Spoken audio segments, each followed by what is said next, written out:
Welcome back, everyone. I am James Marcuzzo. It is week 7 of the KSS, and this video is going to walk us through the Constitution, and particularly Articles 2 and 3, because they are really quite short.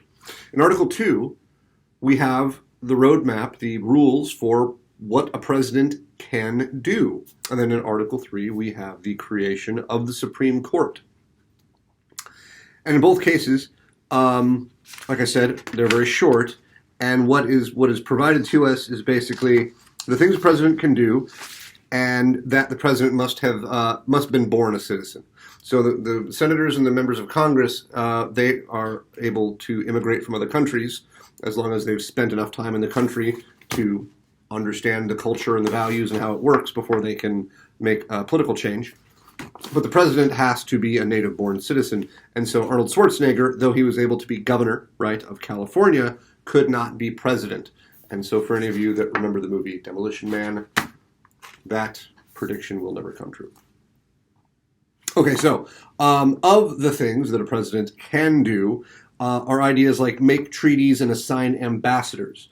Most of what the president can do requires agreement with the House and the Senate. Unfortunately, in modern era, we have a thing called the executive order, and many people argue against its constitutional legitimacy because they can be wide sweeping, right, proclamations and with the effect of a law, essentially, but without the consent of the governed in the appropriate manner, right? So any laws created are very much the purview of the House and the Senate because we elect those people directly.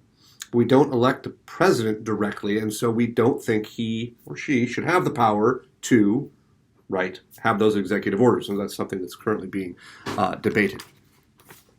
The president does not create the military. Congress does, but the president orders and directs the military. The president is the commander-in-chief. President does not declare war. That's the job of the Congress and the Senate, but the president can take military actions for a period of up to 2 years. And so we actually haven't been in a war since Vietnam, I believe, but we've had several excursions, let's say.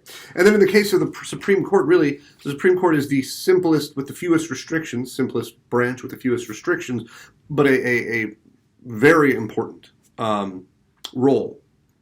And in fact, Madison, in I think Federalist Paper 51, indicates that they are such a special and important branch of government that we probably shouldn't be electing them by popular vote because we need the best and the brightest, and politics should be removed as much as possible. And that's why the president appoints the most excellent jurists to the Supreme Court with confirmation by the House and the Senate. And so they are the least democratic branch of the government, right? Because we elect the members of Congress, and we did not previously, but now we also elect the members of the Senate.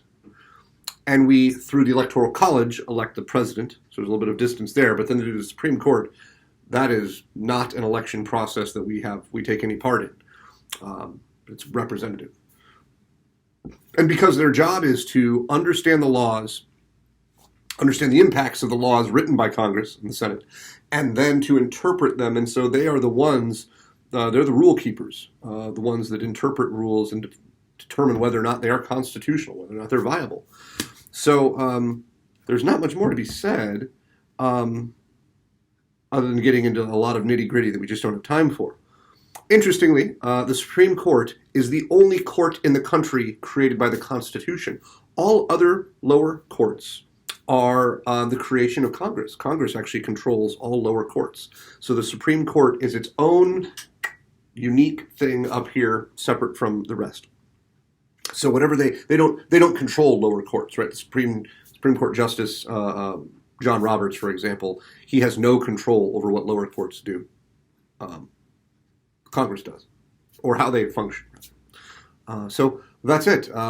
Good luck with the Constitution and with the Federalist Papers 47 and 51. I know they're a bit of a challenge, but hey, this is what we do. We'll talk soon.